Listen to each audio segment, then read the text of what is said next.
Gimana, Oke. Kan? Udah oke? So far so good. Doakan So saja far so nih. good. Amin. Gimana Pak Dani? Hal yang tadi. Lagi Pak. Tadi pertanyaannya diulang sekali lagi Pak. Ya, pertanyaan saya itu dari semua pondasi yang kita punya rata-rata meningkat.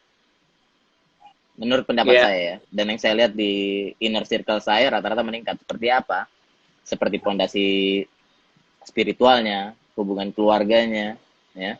Terus proses learningnya, spiritual tadi udah saya sampaikan, sama passionnya orang jadi menemukan passion baru. Serta kesehatan, mereka lebih concern masalah kesehatan saat ini. Nah, di lain sisi berarti kan ada satu pondasi yang agak terkikis, yang tadi saya bilang relationship atau relatif atau social activity, kehidupan sosial kita yang kemungkinan berkurang. Di mana pondasi finance secara keuangan kita udah pasti sadar diri, banyak orang yang pasti terkikis sama keuangan saat ini, entah pendapatannya yang menurun. Tetapi saya rasa kekurangan pendapatan ini itu masih bisa ketutup sama ya spiritual tadi, pondasi spiritualnya yang meningkat gitu. Jadi rasa bersyukurnya mulai keluar. Nah, pertanyaan saya kepada ini ya, apakah benar, apakah memang nyata atau apakah memang actual kalau pondasi kita yang social activity, yang friendship, yang relatif ini boleh katakan menurun ya, atau berkurang secara drastis. Benar nggak tuh, Pak? Tergantung kita Hmm. ngelihatnya ya. Jadi gini, Nggak tahu. memang kan segala sesuatunya kan pasti ada naik turun lah ya. Ya. Ya, maksudnya selalu ada perubahan ya. Dan kita juga harus apa ya, harus bisa melihat bahwa semuanya ini hanya sementara Hmm. ya. Mungkin saat ini relationship dalam arti berkumpul secara fisik ya tertahan, ya agak tertahan ya. Namun di dalam situasi tersebut justru membuka pintu untuk yang lain ya. Mungkin kayak dulu untuk ketemuan selalu ya secara fisik. Nah sekarang kan teknologinya jadi lebih terpakai. Padahal kayak contoh lah Zoom itu udah available juga udah lama kan. Cuman memang nggak terlalu banyak yang memanfaatkannya. Ya tapi di zaman sekarang nggak ada kayak Zoom, malah justru menjadi pilihan utama ya kan, online ya, lebih lebih apa lebih banyak terpakai. Tapi kita pun juga percaya bahwa apakah ini pilihan yang paling utama, ya kita percaya belum bisa menggantikan ngumpul secara fisik ya. Dan kita juga percaya ini hanya masalah waktu lah ya, kebiasaan ini akan berubah lagi ya. Jadi ada yang tertahan lah ibaratnya ya, bukan yang menurun ya, tertahan sementara ya, tapi saya percaya nanti juga akan balik lagi ya. Tetapi relationship itu juga kan bukan berarti harus ketemuan secara fisik ya. Hmm. Ya sekarang kita juga sangat mudah untuk berkomunikasi secara online, just say hi melalui WhatsApp segala macam, itu kan tetap terhubung ya. Yang penting kita terhubung ya. Ada banyak daftar nama lah di kontak kita, tapi eh, itu tidak menghalangi kita untuk menghubungi mereka walaupun belum bisa bertemu secara fisik. Jadi semuanya sebenarnya ya kita harus jaga, kita harus pertahankan ya, supaya tetap bisa kita jalankan. Cuman dengan cara dengan sistem, dengan pendekatan yang berbeda, tapi harus dipertahankan ya. Uh, anyway, pondasi itu adalah ya benar-benar dasar dari segalanya ya. Cuman memang untuk skala prioritas mungkin akan berubah ya. Ya seperti saya bilang tadi, biasanya ketemuan secara fisik itu ya menjadi prioritas, tapi sekarang kan agak agak berubah ya karena situasi dan kondisi. Itu yang penting kita pertahankan aja ya, kesehatan jasmani karena itu memang harus dirawat, kesehatan jiwa kita dan ya dan spiritual kita seperti tadi Pak Jeff bilang Ya, spiritual itu udah benar-benar yang sangat akan membuat kita terus Nah, berharap Pak. akan perubahan yang positif, ya nggak? Nah, Pak, Gitu. untuk kan dari tadi Bapak bilang nih, menjaga spiritual kita, menjaga jasmani kita, badan dan segala macam. Nah, apa sih yang Pak Dani sama Pak Jeff lakuin nih untuk eh, menjaga itu, menjaga itu semua supaya tetap sane and foundationnya kokoh gitu. Pada ini dulu ya. Biasa gue ya. Oke, kebiasaan yang apa nih, Van? Kalau kebiasaan untuk membangun kebiasaan rohani ya, ya pastinya ibadah lah ya, ibadah secara eh, rutin ya.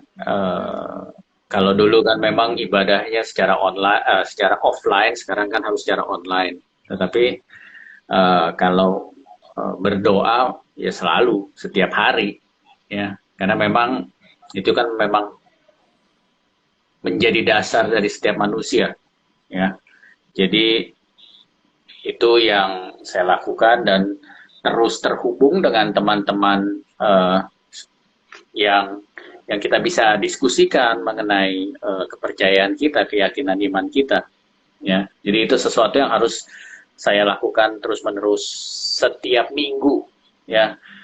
Rutinnya itu benar-benar yang setiap minggu ya, karena kan kita perlu dikuatkan, kita perlu apa ya, perlu support ya setiap saat pada dasarnya ya. Cuman kan memang kita semua punya kesibukan masing-masing, jadi paling tidak setiap minggu itu saya lakukan ya, kumpul bersama teman-teman ya. Itu untuk rohani. Tapi kalau jasmani yang saya lakukan untuk merawat sekarang ya, kayak tadi saya sempat ceritakan ke Pak Jeff, saya harus benar-benar tetap bisa menjaga semangat untuk berolahraga di rumah, karena itu lebih berat.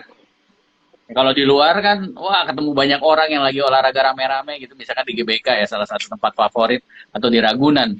Ya, cuman sekarang kan harus di rumah gitu. Nah, Jadi ya saya tetap menjaga semangat. kalau misalkan di rumah sendiri nih Pak, kan berasa tuh kayak motivasinya kurang gitu.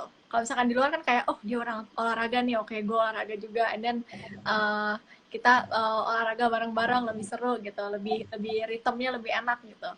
Nah kalau di rumah nih kan, saya akuin saya juga susah sih Pak untuk rutin olahraga itu susah. Cuman apa Gue yang nih Pak jawabin deh. tipsnya biar tetap motivationnya tuh Bareng tetap ada, pasangan tetap dong. membara. Bareng dengan pasangan. Ya, anyway, dengan yang orang yang serumah intinya. Ya kan, ada adik, kakak, atau keluarga yang lain.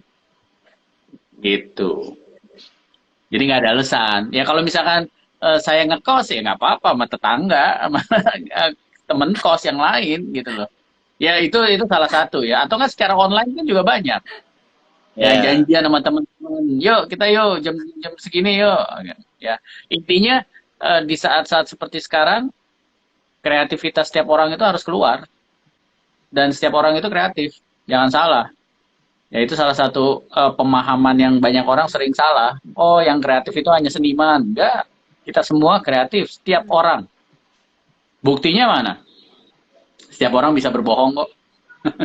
Itu kan salah satu bukti kreativitas. Walaupun digunakannya dengan cara yang salah ya, tapi itu salah satu bukti. Gitu. Benar-benar. Pak Jeff gimana Pak Jeff? Ya kalau Pak Jeff, gue sendiri agak ada sedikit clue ya buat motivasi. Masalahnya kan ya itu tadi, motivasi itu penting banget. Entah kita sendiri atau entah kita udah ada pasangan atau kita punya memang family, dalam artian udah ada. Malah ketika udah ada anak, udah ada istri, malah menurut saya self motivated ini malah lebih sulit ya. Karena selain memotivasi diri sendiri, kita pun juga harus melihat yang di sekitar yang memang day by day ketemu sama kita. Nah, contoh-contoh hal kecil yang saya kerjain ya, kayak misalnya di handphone tuh ada total screen hours yang dihitung tiap minggu. Untung dia ngitung tiap minggu. Kalau ngitung tiap hari, berarti saya bikin itu jadi parameter harian. Jadi satu hal yang paling sulit itu di manage adalah konsistensi, karena memang selalu up and down, up and down. Ini tadi saya berpikir ini bisa didinai atau bisa dilawan, tapi ternyata enggak. Karena iman seseorang atau keyakinan seseorang juga up and down soalnya. Jadi so just face it. Jadi kita terima ya. Terima kalau yang namanya konsistensi itu up and down. Makanya untungnya di handphone tuh ada seberapa lama screen time kita selama seminggu ini, either itu reduce atau itu naik. Tetapi kalau misalnya itu reduce, itu target saya. Berarti screen time saya udah mulai menurun. Tandanya apa? Tandanya saya tidak terlalu, di situ juga ada kelihatan tuh seberapa banyak saya lihat sosial media, seberapa banyak saya lihat hal-hal yang produktif di dalam handphone, terukur semuanya di situ. Nah, itu yang saya lihat. Kemudian untuk olahraga, waduh ini yang paling sulit. Ya, walaupun boleh katakan dari SD, dari umur 6 tahun saya nggak pernah keluar dari yang namanya day by day sepak bola sama bola basket. Tapi pas sudah menikah ternyata ini suatu hal yang paling sulit dikerjain loh. To be honest. Akhirnya saya memakai parameter baru. Parameternya tuh pakai meteran yang sering dipakai sama tukang jahit ya. Tapi saya gunain itu buat ngukur lingkar perut saya. Jadi kalau udah di atas 90, wah ini saatnya gue lari nih. Gak boleh enggak gitu. Jadi memang motivasi itu memang harus create parameter, harus create measurement-nya, harus ada alat ukur. Karena kalau nggak ada alat ukur, akhirnya motivasi ini yang membuat motivasi itu cepat turun drastis ya, karena memang tidak menggunakan measurement, tidak menggunakan ukuran untuk yaitu tadi. Coba untuk membuat like baby step atau goal yang kecil-kecil aja. Nah ini yang akhirnya memupuk motivasi tadi. Mungkin kurang lebih ya itu, Van, yang boleh dia katakan bagaimana cara saya keep motivating. Makanya akhirnya kata-kata what's next itu kok jadi sesuatu yang indah untuk diucapkan dan didengar ya. Apain lagi ya sekarang, ngapain lagi ya. Ya. Tapi saya juga gitu sih Pak. Jadi saya tuh punya habit, saya tuh mesti tulis to-do list saya nih setiap hari. Jadi setiap hari saya mesti kerjain apa. Jadi biasanya the night before tuh sebelum tidur, apalagi ya yang belum beres ya. Terus abis ini apalagi ya. Jadi secara nggak sadar saya juga mikirin what's next every day, mikirin what's next gitu.